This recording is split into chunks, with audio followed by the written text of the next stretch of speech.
விநாயகன் 260 மாண்புமிகு உறுப்பினர் தா உதயசூரியன் மாண்புமிகு நகராட்சி நிர்வாகத்துறை அமைச்சர் அவர்கள். மாண்புமிகு உறுப்பினருடைய குடும்பம் மேல மாடத்தில் இருக்க, நல்ல பதிலா சொல்லி கொடுங்க. மாண்புமிகு பேரவைத் தலைவர் அவர்களே, திருத்திய விடையை சொல்வதற்கு அனுமதிக்குமாறு கேட்டுக்கொள்கிறேன்.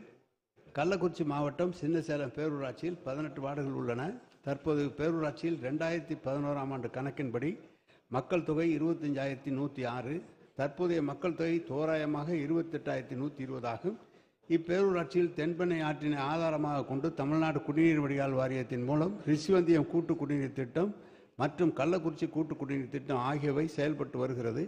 இத்திட்டங்கள் மூலம் மற்றும் உள்ளூர் குடிநீர் ஆதாரங்கள் மூலமும் 1.968 MLD குடிநீர் பெறப்பட்டு நாள் ஒன்றுக்கு நபர் ஒன்றுக்கு 70 LPCD வீதம் பாதுகாக்கப்பட்ட குடிநீர் வழங்கப்பட்டு வருகிறது. இப்பேரூராட்சிக்கு உட்பட்ட காந்தி நகர் பகுதியில் 550 குடியிருப்புகளில் உள்ள சுமார் 2,500 மக்கள் வசித்து வருகின்றனர். தற்போது கூட்டு குடிநீர் திட்டத்தின் மூலம் குடிநீர் தங்குதடையின்றி வழங்குவதற்கு ஏதுவாக புதிதாக 1 லட்சம் லிட்டர் கொள்ளளவு கொண்ட மேல்நிலை நீர்த்தேக்க தொட்டி ரூபாய் 53 லட்சம் மதிப்பீட்டில் கட்டப்பட்டு பணிகள் தற்போது முடிவுறும் தருவாயில் உள்ளது. மேற்படி பணிகள் முடிவுற்றவுடன் கூட்டு குடிநீர் திட்டத்தின் மூலமும் கிடைக்கப்பெறும் பாதுகாக்கப்பட்ட குடிநீரை காந்தி நகர் பொதுமக்கள் பயன்பாட்டிற்கு போதிய அளவு வழங்கப்படும் என்ற விவரம் தெரிவித்துக் கொள்ளப்படுகிறது. மாண்புமிகு உறுப்பினர் உதயசூரியன். மாண்புமிகு பேரவைத் தலைவர் அவர்களே, திராவிட மாடல் ஆட்சியில் சங்கராபுரம் தொகுதியில் உள்ள சின்னசேலம் பேரூராட்சி, சங்கராபுரம் பேரூராட்சி, வடக்கடந்தல் பேரூராட்சிகளில் சிமெண்ட் சாலைகள், ஃபேவர் பிளாக் சாலைகள், கழிவுநீர் வாய்க்கால்கள், இதுபோன்ற மேல்நிலை நீர்த்தேக்க தொட்டிகள், சங்கராபுரம் புதிய பேரூராட்சி அலுவலகம், சின்னசேலம் புதிய பேருந்து நிலையம் இதெல்லாம் உருவாக்கப்பட்டிருக்கின்றதுனால நல்ல வேளையில் மாண்புமிகு முதலமைச்சர் அவர்களுக்கும் மாண்புமிகு நகர்ப்புற வளர்ச்சித்துறை அமைச்சர்களுக்கும் எங்களுடைய பொறுப்பு அமைச்சர் மாண்புமிகு அமைச்சர் அவர்களுக்கு இந்த நேரத்தில் நன்றியை தெரிவித்துக் கொள்வதோடு, இந்த சின்னசேலம் 18 வார்டுகளில் 1990ஆம் ஆண்டு ஐயா கலைஞர் தான் கூட்டு குடிநீர் திட்டத்தை திருக்கோயிலூர் சுந்தரேசபுரத்திலிருந்து அனுமதி கொடுத்தார்கள். ஆனால் 98ஆம் ஆண்டு தான் முடிவடையப்பட்டது. மாண்புமிகு முதலமைச்சர் அவர்கள் உள்ளாட்சித்துறை அமைச்சராக இருந்தபோது அதற்கு எல்லா கிணறுகளிலும் ஜெனரேட்டர் வசதிகள் கேட்டபோது கொடுத்தார்கள். ஆனால் இப்போது இந்த காந்தி நகர் என்பது ஆதிதிராவிட மக்கள் வாழ்கின்ற 9வது வார்டு 10வது வார்டு, ஏற்கனவே 18 வார்டுகளிலும் 16 வார்டுகளில் 2 குழாய்கள் பதிக்கப்பட்டுள்ளது. கிணற்று தண்ணீரை கொடுப்பதற்கு ஒரு குழாயும், தென்பெண்ணை ஆற்றிலிருந்து வருகின்ற கூட்டு குடிநீர் திட்டத்தை கொடுப்பதற்கு ஒரு குழாயும் பதிக்கப்பட்டு கொடுக்கப்படுகிறது. ஆனால் இந்த காந்தி நகரில் ஆதிதிராவிட மக்கள் வாழ்கின்ற இந்த பகுதியில் ஒரு குழாய் மட்டும் பதிக்கப்பட்டு கிணற்று தண்ணீர் தான் கொடுக்கப்பட்டது. ஆகவே தண்ணீர் நல்ல நீர் கொடுப்பதற்கு வாய்ப்பில்லாத காரணத்தினால்தான் சென்ற நிதிநிலை அறிக்கையில் நான் இந்த கோரிக்கை வைத்தேன். ஆகவே 1 லட்சம் கொள்ளளவு கொண்ட மேல்நிலை நீர்த்தேக்க தொட்டியை மாண்புமிகு அமைச்சர் அவர்கள் கொடுத்து இப்போ முடிவின் தருவாயில் உள்ளது. ஆனால் அந்த குழாயில் கொடுக்கின்ற போது ஒரு குழாய் தான் இருக்கிறது, அது கிணறு தண்ணீர் கொடுக்கப்படுகிறது. மேலும் சாலை சிமெண்ட் சாலை, ஃபேவர் பிளாக் எல்லாம் போடப்பட்டிருப்பதனால் PVC பைப்பை பயன்படுத்தி நோண்டி போட்டால் சாலைகள் சேதமடையும்.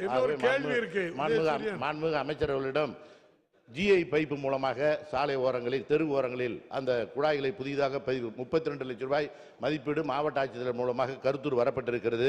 26/9/2025ஆம் ஆண்டு வரப்பட்டிருக்கிறது. ஆகவே மாண்புமிகு அமைச்சர் அவர்கள் GI பைப்பு மூலமாக அந்த காந்திநகர் மக்களுக்கு நல்ல குடிநீரை கொடுப்பதற்கு முன்வருவார்களா என அறிய விரும்புகிறேன். மாண்புமிகு அமைச்சர் அவர்கள். மாண்புமிகு பேரவைத் தலைவர் அவர்களே, இப்போது மறுசீரமைப்பு பணிகள் ரெட்ரோஃபிட்டிங் வேலை நடந்து கொண்டிருக்கிறது. அதில் பிளாஸ்டிக் குழாய்க்கு பதிலாக GI குழாய் போட வேண்டும் என்று சொல்கிறார். அதிகாரிகளோடு கலந்து பேசி அது எவ்வளவு சாத்தியப்படும் என்பதை அறிந்து அதை செய்வதற்குரிய முயற்சி எடுக்கப்படும்.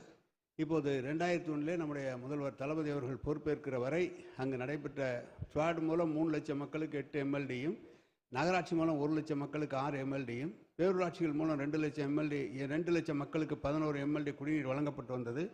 இப்போது முடிவுற்ற திட்டப்பணிகள் இந்த 4 ஆண்டுகளில் ஸ்வாட் மூலம் கள்ளக்குறிச்சி மாவட்டத்தில் உள்ள 2 கூட்டு குடிநீர் திட்டங்களில் 6 கோடி மதிப்பீட்டில் மறுசீரமைப்பு பணிகள் நடைபெற்று நிறைவேற்றப்பட்டுள்ளன. இதன் மூலம் 0.31 MLD கூடுதலாக வழங்கப்படும். இப்போது நடைபெற்று கொண்டிருக்கிற பணிகள் ஸ்வாட் மூலம் 2 குடிநீர் திட்டங்கள் 20 கோடி ரூபாய் மதிப்பீட்டில் நடைபெற்று வருகிறது. இது முடியும் போது கூடுதலாக 33,000 மக்களுக்கு 1 MLD குடிநீர் வழங்க இயலும். கள்ளக்குறிச்சி நகராட்சியில் 2 குடிநீர் திட்டங்கள் 4 கோடி மதிப்பீட்டில் நடைபெற்று வருகிறது. இது முடியும் போது கூடுதலாக 10,000 மக்களுக்கு 1 MLD வழங்க இயலும். இப்போது புதிதாக அறிவிக்கப்பட்ட திட்டம் கள்ளக்குறிச்சி மாவட்டத்தில் உள்ள 2 கூட்டு குடிநீர் திட்டங்களிலிருந்து ரூபாய் 45 கோடி மதிப்பீட்டில் மறுசீரமைப்பு பணிகள் நடைபெற்று வருகின்றன. இதன் மூலம் 4 MLD கூட்டு குடிநீர் திட்டம் மூலம் வழங்கப்படும்.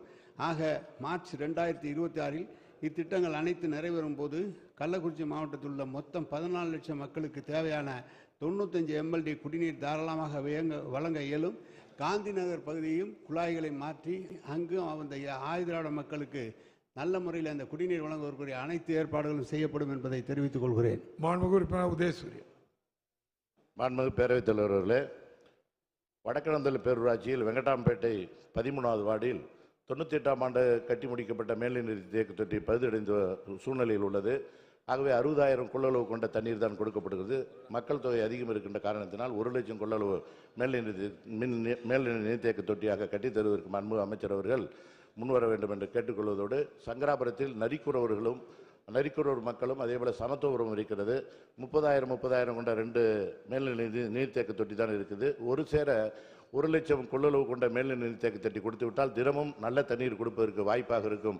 ஆகவே மாண்புமிகு அமைச்சர் அவர்கள் சங்கராபுரம் இந்த வடக்கணந்தல் பேரூராட்சியில் வெங்கடாம்பேட்டை மேல்நிலை நீர்த்தேக்க தொட்டியை புதிதாக கட்டி கொடுப்பதற்கு பழுதடைந்து உள்ள இந்த மேல்நிலை நீர்த்தேக்க தொட்டியை கட்டி கொடுப்பதற்கு முன் வருவார்களா என அறிய விரும்புகிறேன். மாண்புமிகு அமைச்சர் அவர்கள். மாண்புமிகு பேரவைத் தலைவர் அவர்களே, மாண்புமிகு உறுப்பினர் அவர்கள் சங்கராபுரம் பகுதியிலே மேல்நிலை நீர்த்தேக்க தொட்டி புதிதாக அமைக்கப்பட வேண்டும் என்று ஒரு வைத்திருக்கிறார். பல்வேறு இடங்களிலே விரிவுபடுத்தப்பட்ட பகுதி என்ற காரணத்தால் ஏற்கனவே வழங்கப்பட்ட தண்ணீர் கூடுதலாக தர வேண்டிய நிலைமை இருக்கிறது. பழைய நீர்த்தேக்க தொட்டிகளை மாற்றிவிட்டு புதிதாக கட்டுகிற பணியும் இப்போது நடைபெற்று கொண்டு வருகிறது. மாண்புமிகு உறுப்பினர் அவர்களுடைய கருத்தை ஏற்று மாண்புமிகு அதிகாரிகளோடு கலந்து பேசி எவ்வளவு விரைவாக அதை செய்து தருவதற்கு வாய்ப்பு இருக்குமோ அதை செய்து தருவோம்.